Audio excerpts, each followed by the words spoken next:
What does the future of education look like? And who is going to create the world that we want to live in?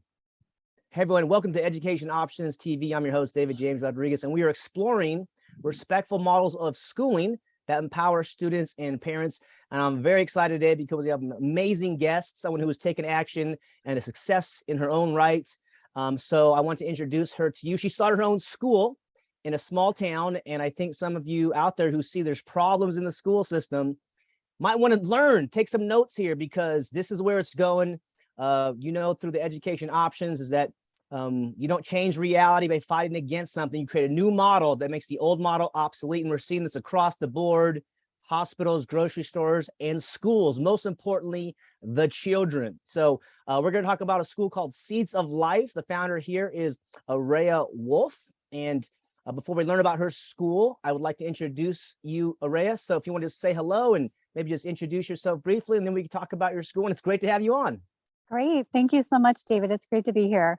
I was really excited that we were able to connect and that you're able to invite me here to share. I am a single homeschooling mom of two. My kids are 6 and almost 9. I've been a single parent for a little over 5 years now, and just kind of navigating my way through this whole crazy transition we're all kind of going through at the same time here. Like you, I kind of saw a lot of issues with the way the school system was run.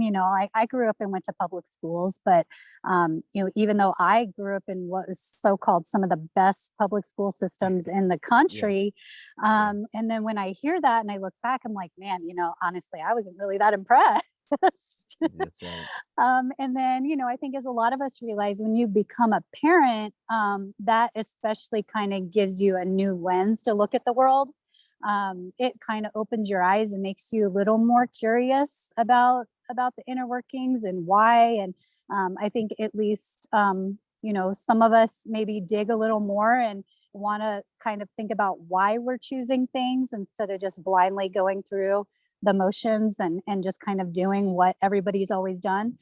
Some of us really want to consciously understand why we're making choices for our kids and trying to make sure we're making the best choices and the healthiest choices and the ones that are going to give them the greatest start in their life, Right. And for me, that very much turned into, I don't want my kids going to a regular school. Heck no. Yeah. Absolutely. Like everything for me is about self-empowerment and self-government and, learning to be your authentic self and trying to put yourself in an environment where you can learn from the world, because we all do, and doing that in the most authentic way possible. And for me, that just definitely is not a traditional school. Yeah, absolutely. Yeah, and some of the people out there, maybe I worked with John Taylor Gatto for a while and published his first volume of the Underground History. His subtitle in that book is An Intimate Investigation into the Prison of Modern Schooling. And so I thought that was interesting because the previous version said the problem, but as we get older, we realize what is really happening in these schools. And I'm actually evolving to call them slave training camps, because the definition of slavery is to do work against your own will. And I'm like, is that too strong? No, they're doing the homework, they're being forced, now they're getting drugs injected to them. I'm like, oh my gosh. So again, the importance of creating solutions. You are an entrepreneur who had success and sold a business prior. So it's really exciting that you're now in the education space, someone who is self-directing, self-governing, self-leading. This is where it's going, my friends. Everybody out there watching, it's no longer what the government says. You got to follow your moral conscience, and what's happening in these schools is unacceptable and it's intolerable. And so, you want to learn. I realize, it's amazing that you're single and you're doing this. So maybe we can talk a little bit about that and the challenges and how you do that. But why don't we talk about what is Seeds of Life and what's the philosophy behind it, and why should people know about it and consider bringing their kids there? Great. Seeds of Life is something that was just kind of, I feel like kind of divinely planted in my heart somewhere. And I started realizing more and more like what the vision was for the education that I felt like my kids needed, but not even just my kids, but just something that's needed across the board, something that's really being called for and like almost like its own entity. It's like asking to be born right now in this world. Um, and I kept looking for it and I felt like this is a thing. Like, where do I find it? And I kept looking and looking and looking and like I'm not finding it, but I know I feel like it's a thing, but why am I not finding it anywhere? And then so finally I decided, well, I guess I just kind of have to take it upon myself to create it for my kids, and Yeah. for my community. Mm. So like you said, we're really in a time I think where we're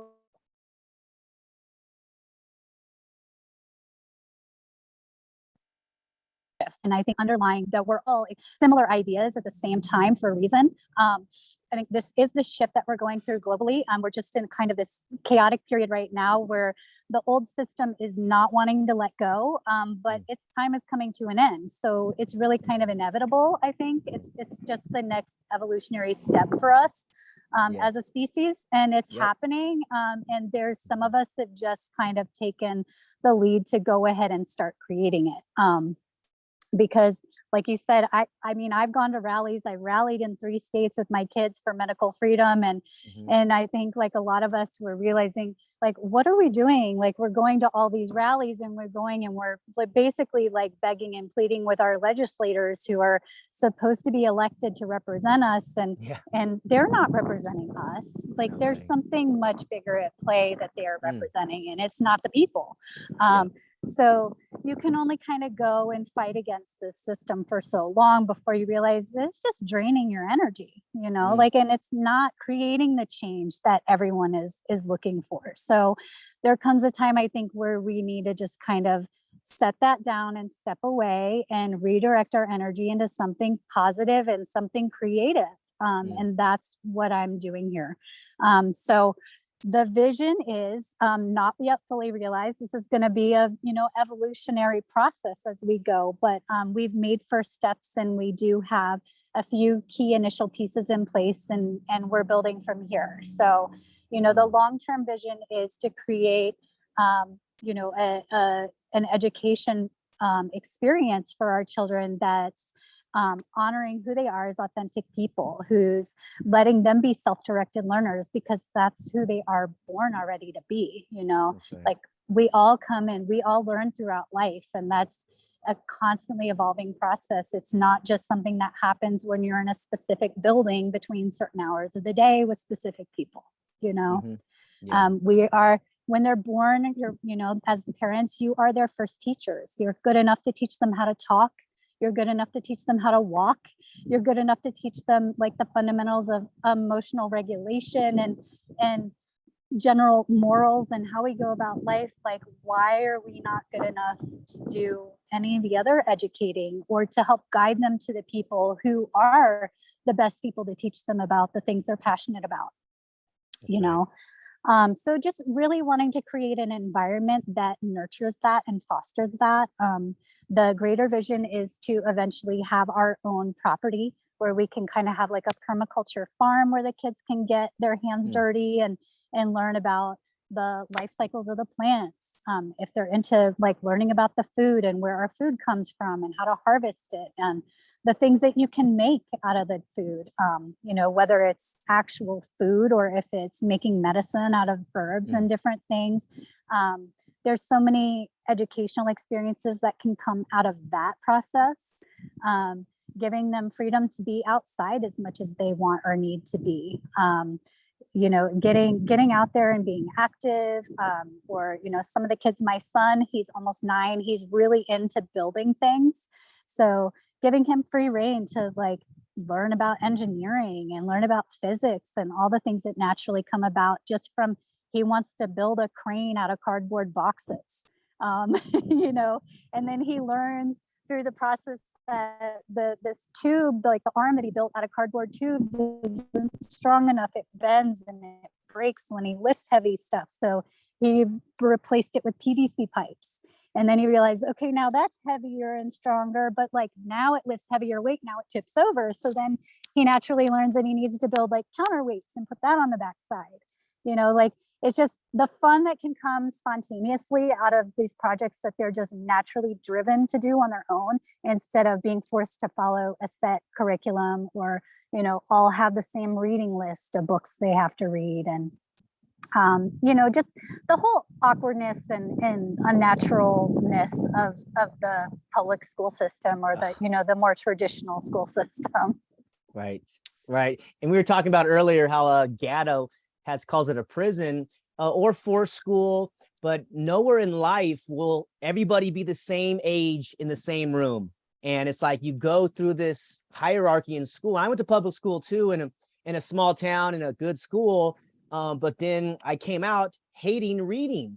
And then I found out, I started my first business. I was 21. My mentor gave me a book called Think and Grow Rich, and then Rich Dad Poor Dad. And I'm like, I read it in like 3 days. I said, oh my gosh, there's actually interesting books out there rather than Catcher in the Rye and Jurassic Park. It's like, so what parents I think would know or need to know is that there's an intentional dumbing down of your child's mind. And what you're saying is totally on point, Aurea, that there's an evolution of consciousness happening. And our parents did the best that they could, and our grandparents. And so little by little, we're starting to find within us this genius that Buckminster Fuller also talked about, or Picasso. Every child's a born artist. They just lose their artistry trying to become an adult and fit in. And so one of the beautiful things as we get deeper, and I'm so glad you said learning never stops, because it's a journey. It's like, we keep learning. And so they give you, it's so funny. I was just counting this the other day. I counted how many graduations I had in my life. So I had a preschool graduation, I had an 8th grade graduation, I had a high school graduation, and college graduation. Okay. And it was all empty. It was all just like, what is going on here? The word commencement means to begin. So like, graduation in college, you throw the hat, you're like, yay, I finished, but commencement means to start. Yeah. So this love of learning that you talk about, learning to walk, learning to talk, is when I do my consulting with homeschool families and such, is like, how did your child learn to walk and talk? It was just like natural. There wasn't a curriculum. There wasn't like bell time. And my philosophy at the world is the classroom. And so you talked about self-directed. Maybe you can talk a little bit more about that, how you came across that and how that occurred to you to be the way of the future. I think in one way or another, I think innately I've kind of always gravitated towards that. I even ended up graduating high school a year early. I was like, well, this is silly. Like, why would I waste a whole nother year in this school when I only am required 2 more classes? So I finished them in summer school. I graduated a year early, and I took off and went to South America for 8 months to teach English, because I'm like, the world is our classroom, so I've kind of always, I think, been a bit like that anyway. I kind of wired that way. But then, I don't know. Honestly, it was, I think it was largely the awakening was really fueled by becoming a parent. And then I think also partially going through some, personal transitions through my divorce and everything, and becoming a single parent. And some of that was really difficult, and, kind of digging deep and figuring out what is really important and what are my core values. And, am I willing to give up this future that I've now decided is important for my children, with independent education and everything, in order to like now put them in daycare or whatever that I felt like, you need to do to become, self-sufficient as a single parent and work all these jobs. And it's like, no, that just feels fundamentally wrong to me. So I just decided to do it another way. And so, I think sometimes you just kind of have to dig deep, and you understand what are your core values, and just sticking to those and holding to those no matter what. Sometimes you have to get creative, and you have to find other ways to get things accomplished, because you can't there's some things that you just can't really compromise on. And for me, Mm, this was one of them. I couldn't compromise that for my kids. I didn't become a parent to give my kids off to somebody else full time, to let somebody else teach my kids everything that's important. mm, It just felt fundamentally wrong to me. And like, it's just something that just wasn't acceptable. So no mm, matter what I needed to do, I had to figure it out. right. Yeah, my view now is that the public schools are like buildings on fire, and it's like, just get your kids out, you know. Yeah.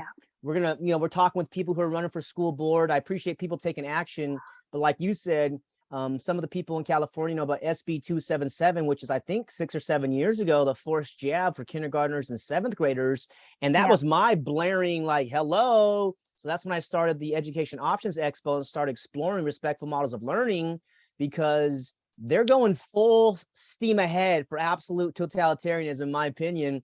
And they're treating children like clay or something to be molded into their global citizen who will just bow down, and they forget about their own freedoms that Yeah. source or nature or God or evolution gave them. And this seems to be what it's about.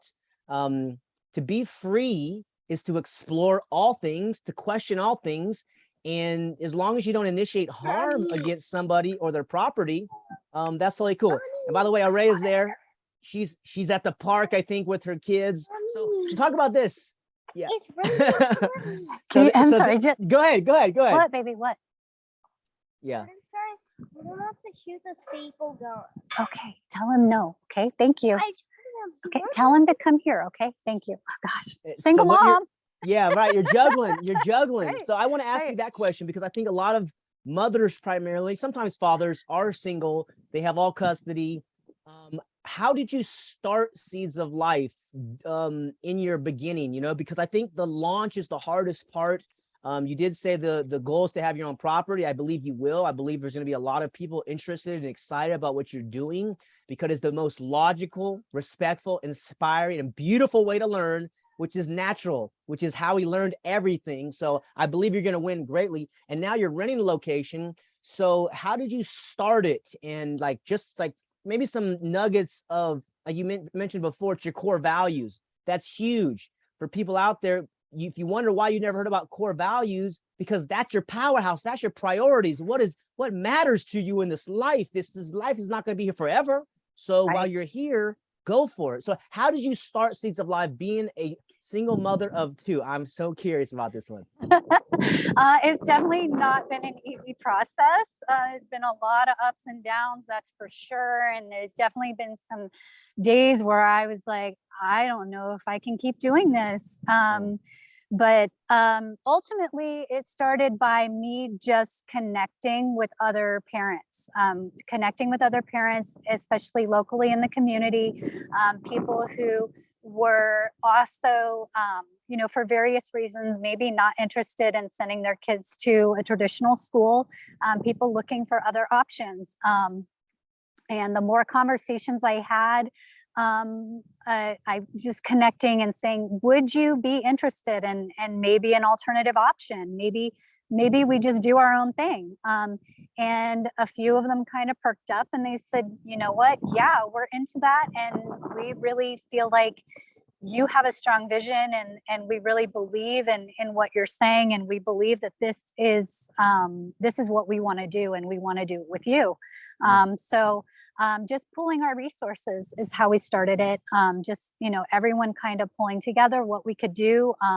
And at first it was just us moms kind of taking turns, and then slowly kind of pulling resources, because a lot of us were, single parents, or, parents who maybe, we needed the income. So we couldn't necessarily put in the extra time also to put in the hours to do the like total co-op thing. So then it became more of like, let's pull our resources and let's see if we can hire somebody who can come in and help us out with that, so that all of us don't have to be there all the time, to give us some time that we could go work also. So so we started doing that, and then just kind of slowly building the foundation. And Then finally, I connected with a woman who had previous experience working at a Sudbury school, which I know you're familiar with that model. Yeah. I know maybe not everybody is, but it is like a democratic school where it's very much child-led education. There's no curriculum. So like finding her and connecting with her was really exciting, because like finally somebody else who really fully gets this vision that we don't have to fall back on a curriculum or trying to recreate school at home, which is what a lot of homeschoolers, you know, kind of start out doing, I think, because a lot of people, I think, just have fear of stepping outside of the model that they grew up with, or the more mainstream model. And they're kind of, I think, maybe not sure, or maybe they're kind of, I think a lot of times scared about judgment from people in their community or people in their family who may, you know, feel like maybe they're not doing the best thing for their kids. So I think a lot of people kind of tend to fall back on that more than they need to. So it was really exciting to connect with Ilex, because she does have that background in Sudbury, and you know, just kind of slowly building the momentum and growing and connecting with more families who are starting to see the value in that type of education. Yeah. And Sudbury is a great model. They've been around for, I think, 50, 60 years in the US. They were inspired by Summerhill from England over 100 years ago. And when she says democratic, she's not politics. It's just like everybody gets a vote. You know, it's very interesting. There's the story of Summerhill on my YouTube channel as well. You can watch. Such a powerful example. And I don't know about Sudbury in detail about classes, but I know at Summerhill, they have a list of optional classes. So you show up and they're like, hey, here's the optional classes. And of course, the 8-year-old boy wants to go build stuff. He's like, no, screw that. And you're like, cool, we got 10 acres out here. We got a bike ramp over there. We got musical instruments in the barn. Go play, go be a kid. And you're just like, this is school? Like, yes. And education is, in my definition, education is what you do to yourself to create a good life. And it takes time for us to examine, like, what is a good life? And like, yeah, it's for you, it might be one thing. For me, it might be another. And there's artists and scientists and healers and musicians and amazing people out there that are looking for their passion. They're looking for their joy. And what schools, traditional schools, forest schools do is they jam it down their throat. And it sounds like Seeds of Life kind of opens up the world, and you kind of hold space for them, and so that they can pursue what they want to pursue. And I mean, this is an interesting conversation maybe we can have about screen time, because like it's a caveat, right? Like these devices, they're here to stay. Yeah, I would call it a, you know, university in your pocket, basically like the Library of Alexandria or more, you know, you have access to all this information, and it's just going to get more full of knowledge and information. So what's your take on screen time? That might be a tough question, because it's like a gray area. It's like, I don't know, but as a self-directed, you know, school founder and a visionary mother, what is your take on screen time, and have you had to address that in Seeds of Life? You know, it hasn't come up actually at Seeds of Life specifically yet, because so far we haven't really had a lot of screens in our location so far. And you know, I think as we continue to grow, we will, you know, obviously be adding some more of those resources for the kids to have more free access to. So, you know, I think definitely there is a large conversation to be had. And I think I have some interesting experience that comes to that too, because my undergraduate degree was in electronic media. I graduated from George Washington University in 2002, and I actually studied film and TV production. And then, you know, in a roundabout way, then now I'm kind of like, I'm the mom that like, we don't watch TV and all this stuff. And people are like, well, that's kind of ironic, don't you think? And I'm like, actually, it makes a lot of sense to me, you know, because out of anybody, I understand like what goes into producing media and some of the things that go in the background of that. So they are a very effective tool, the screens. And it does give you access to so many things and gives you free reign to learn everything that you want to learn. it's just, I think like with anything else, is understanding it's a tool and learning how to use the tool safely. Understanding like there are also dangers that come along with that. And I think teaching the kids how to safely navigate it is the key there.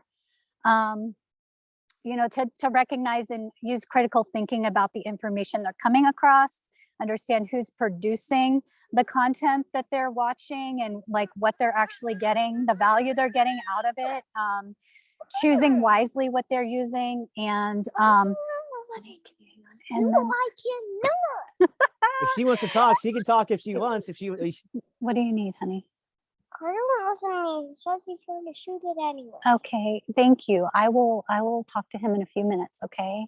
No, I will- that won't work. Okay. I think it's gonna be just fine. No, it will not. if she wants some screen time, she can jump on the camera and sees. I don't think she wants to be. Do you want to be on? Do you want to be on the interview? No. No, she doesn't want to be on the interview. She's Got it. telling me about something her brother's doing, and it's you know, she thinks it's an emergency. So Got it. Yes, and she's a young one. She's under 7, so so interesting that like young people, they're learning how to feel their emotions, right? So Yeah. the emotions explode and they go in, and we're learning about them. Mommy, You can give her a hug if you want. If you need to.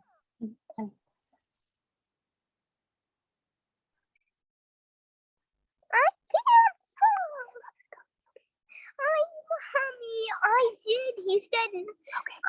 He won't listen to me. thank you, honey. Thank you. I appreciate you. I just want you to come here. Yeah, you can hug her, whatever you need to do. We can Thank wrap up too.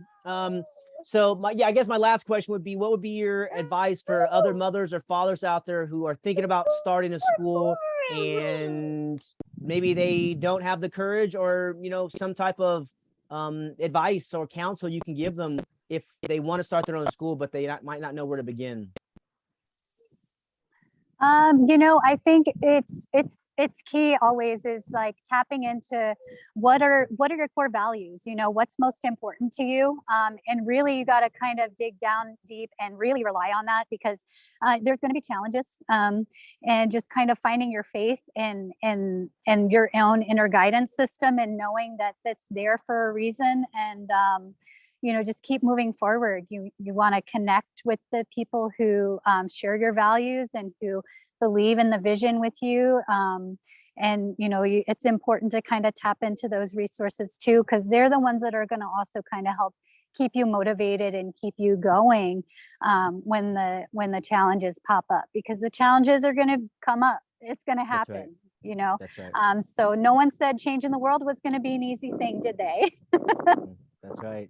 Right. And change is inevitable. And so as learners, we are flexible and willing to grow and expand.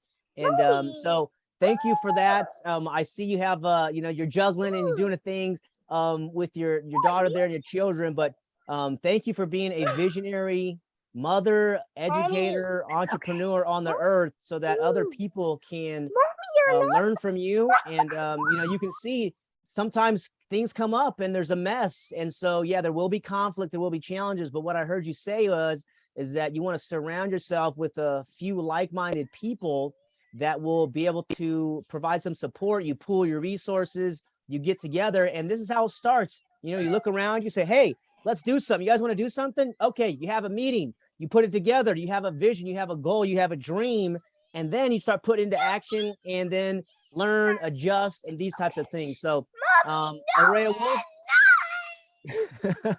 your daughter's having a tough time, and that's fine. She's 6. And sometimes adults have a tough time as well. So I want to thank you for being here on the show, and to be one of the founders, the visionaries on the earth. And thank you for starting Seeds of Life.